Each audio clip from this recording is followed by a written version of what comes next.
कौन सोच सकता था कि ताजी हवा में सांस लेना जानलेवा होगा। इस वक्त धरती पर हर जगह घातक जहरीली गैस फैली है। इंसान या जानवर अगर कुछ सांसें ली तो 3 मिनट में मौत हो जाएगी। पहले की भीड़ भाड़ वाली सड़कें अब मृत पक्षियों के खंडहर हैं और कुछ लोग जमीन के नीचे छिपकर जान बचा रहे हैं। हालांकि उन्होंने उम्मीद नहीं छोड़ी है, बल्कि संसाधन इकट्ठा कर अनुसंधान केंद्र बनाया है।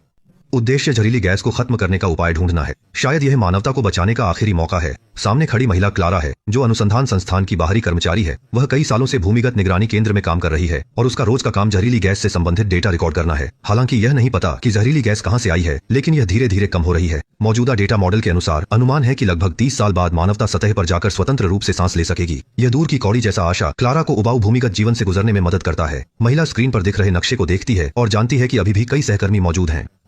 उसी काम में लगी थी। उस रात क्ला किताब पढ़ रही थी जब कंप्यूटर से सूचना आई। यह मुख्यालय से संदेश था जो क्ला को सप्लाई सामग्री लेने की याद दिला रहा था। अगले दिन सुबह क्ला ने भारी रक्षात्मक उपकरण पहना और हथियार लेकर सतह पर सामग्री लेने गई। उसने मानसिक तैयारी कर रखी थी, लेकिन दृश्य देखकर मन भारी हो गया। हवा में धुंध थी और टूटी सड़कें मृत शांति का एहसास करा रही थीं। महिला के कदम तेज हो गए। वह इस निराशाजनक दृश्य से जल्द बाहर निकलना चाहती थी। सामग्री लाने वाला ड्रोन समय पर आया, पर उतरने की जगह थोड़ी अलग थी। क्ला को पानी में कूदना पड़ा, लेकिन अच्छा था कि बॉक्स की सीलिंग अच्छी थी। खाना गीला नहीं हुआ। यह सामग्री का बॉक्स आधे महीने के लिए काफी था। बंकर में खाने की चिंता नहीं थी, लेकिन अकेलापन सहना मुश्किल था। नीरस जीवन चलता रहा जब तक एक दिन कंप्यूटर ने नेटवर्क के टूटने की सूचना नहीं दी। इसका मतलब था कि मुख्यालय से संपर्क टूट गया था और अब आगे कोई सामग्री आपूर्ति नहीं होगी। क्या मैं भूख से मर जाऊंगी इस बंकर में? क्ला ने सोचा कि शायद वह पड़ोसी सिग्नल स्टेशन के सहकर्मी से संपर्क कर सकती है और मुख्यालय से संपर्क कर सकती है। उसने अपने रक्षात्मक उपकरण और हथियार तैयार किए। महिला फिर से भूमिगत बंकर से बाहर निकली। इस बार उसने अपने भरोसेमंद रोबोट साथी को भी साथ लिया, जो एक बाज के आकार की उड़ने वाली मशीन थी। जहरीली गैस से भरे परित्यक्त शहर को पार करते हुए क्ला आखिरकार पड़ोसी सिग्नल स्टेशन पहुंची, लेकिन जब बंकर का लोहे का दरवाजा खोला तो अंदर का हिस्सा गंदे पानी से भरा था। महिला को बुरा लगा और वह जल्दी से सिग्नल टावर पर चढ़ गई। उसने देखा कि सहकर्मी मेज पर गिरा है और हिल नहीं रहा। क्लारा पास जाकर देखती है कि वह मर चुका है और उसके पास एक सुसाइड नोट है। सहकर्मी ने बाहर से लौटकर देखा कि बंकर पानी से भरा था। उसने मुख्यालय से मदद मांगी, लेकिन संपर्क नहीं हुआ। अंततः उसने आत्महत्या कर ली। क्लारा ने वॉकी टॉकी उठाकर मुख्यालय को कॉल किया।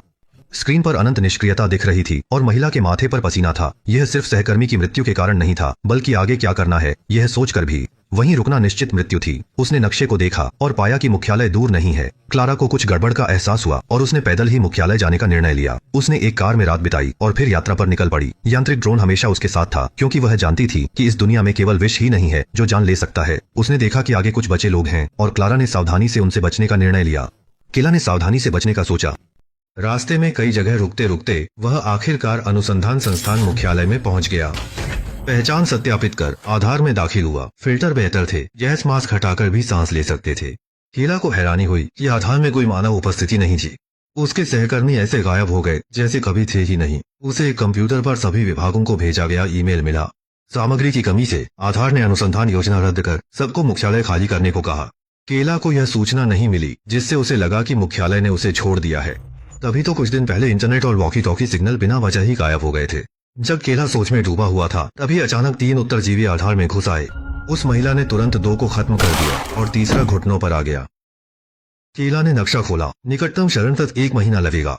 उसका सामान सिर्फ 3 दिन का था, सो उसे अपने किले में लौटना पड़ा, जहां कम से कम 10-15 दिन का भंडार था। लौटते समय उसकी उड़ने वाली मशीन अचानक नियंत्रण से बाहर हो गई। कुछ जीवित बचे लोग अचानक आए और केला को बेहोश कर दिया। जब उसे होश आया तो उसके सामने एक मांसल आदमी खड़ा था। उसका नाम हैंक था। उसने कई बार अनुसंधान संस्थान में शामिल होने की अर्जी दी, पर अस्वीकार कर दिया गया। तब से वह रोज कचरा ढूंढकर गुजारा करता था। केला ने बताया कि संस्थान दुनिया को बचाने हेतु संसाधनों को केंद्रित कर रहा था, लेकिन हैंक ने नाक भौं सिकोड़ी। यह खाली अड्डा इसका सबूत था। वे सर्वश्रेष्ठ संसाधनों पर कब्जा करने का बहाना बना रहे थे। यह सुनते ही हैंक ने पिस्तौल तानी केला को कीमती उड़नयान देने को धमकाया। केला उसे नहीं देना चाहती थी। झूठ बोला कि चील अभी गश्त पर है। हैंक हंसा। उसके पास बहुत समय था। उसे पता नहीं था कि केला ने चुपके से हथकड़ी खोल ली थी। जैसे ही चौकीदार का ध्यान भटका, उसने कुर्सी उठाकर रक्षक को निपटा दिया। केला उसके हथियार और गैस मास्क लेकर अड्डे के प्रवेश द्वार की ओर भागी। वहाँ एक औरत चाकू तेज कर रही थी, जिस पर उसने तुरंत कटार से वार कर दिया। आवाज से पास का पहरेदार चौंका। उसने तुरंत हथियार उठाकर अंधाधुंध गोली चलाई। जब केला के पास बचने का कोई रास्ता नहीं था, तभी फ्लाइंग ईगल ड्रोन सही समय पर वहां पहुंच गया। केला स्थिति देखने आगे बढ़ा ही था कि पीछे एक और पहरेदार आया। वह बस काबू होने ही वाला था कि तभी गोली चलने की आवाज आई और पीछे वाला पहरेदार गिर पड़ा। केला ने हैरानी से सिर उठाया। गोली चलाने वाली महिला बिल्कुल उसी की हमशक्ल थी। सोचने का समय नहीं था, बस यहाँ से निकलना जरूरी था। दोनों एक कमरे में भागे और केरा को एक पहरेदार ने पकड़ लिया। महिला की ताकत कम थी, वो पूरी तरह से दब गई थी। तभी उसने मुखौटा हटा दिया। गार्ड जमीन पर गिरकर मर गया, जबकि दूसरी ओर अजीब महिला भी मुश्किल लड़ाई में फंस गई।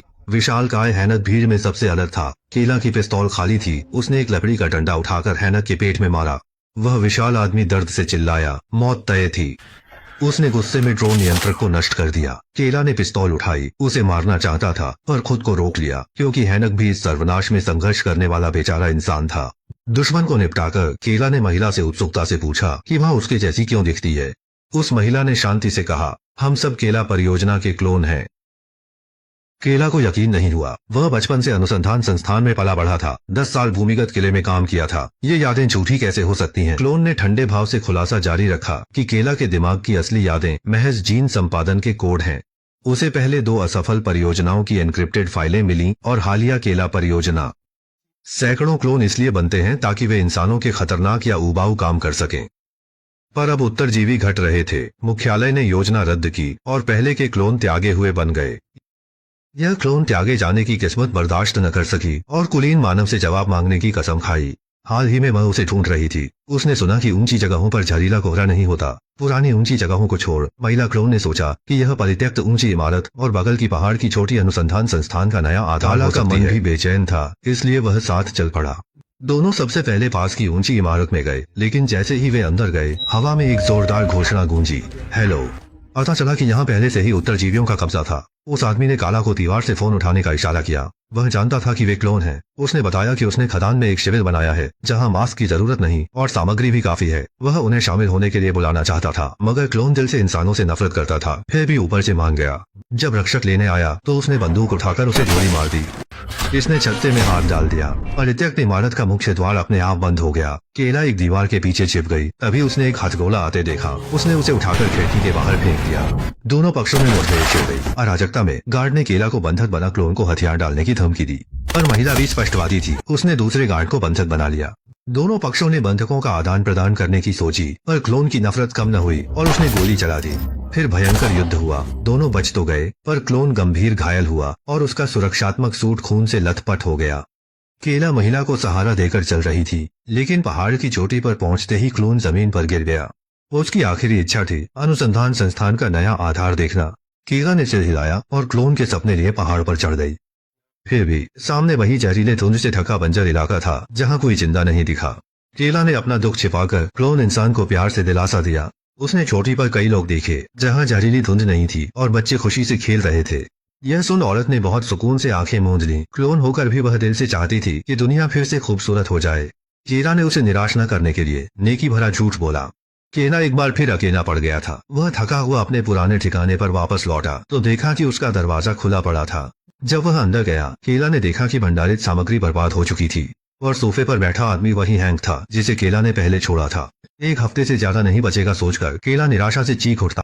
अंत में उसने ट्रिगर दबा ही दिया। यह थी विज्ञान फिक्शन थ्रिलर क्लारा की कहानी। कहानी का अंतिम मोड़ फिल्म को एक अलग दिशा में ले गया। मुख्य अभिनेत्री जानती थी कि वह एक क्लोन है और उसे मानव जाति ने छोड़ दिया था। फिर भी उसने अपने दिल में मानवीय दयालुता बनाए रखी, लेकिन अंत में इसी दयालुता ने उसकी जीवन की आशा को समाप्त कर दिया। ऐसी प्रलय की स्थिति में क्या आप दयालुता बनाए रखेंगे या जीवित रहने के लिए किसी भी हद तक जाएंगे? अगली बार मिलेंगे।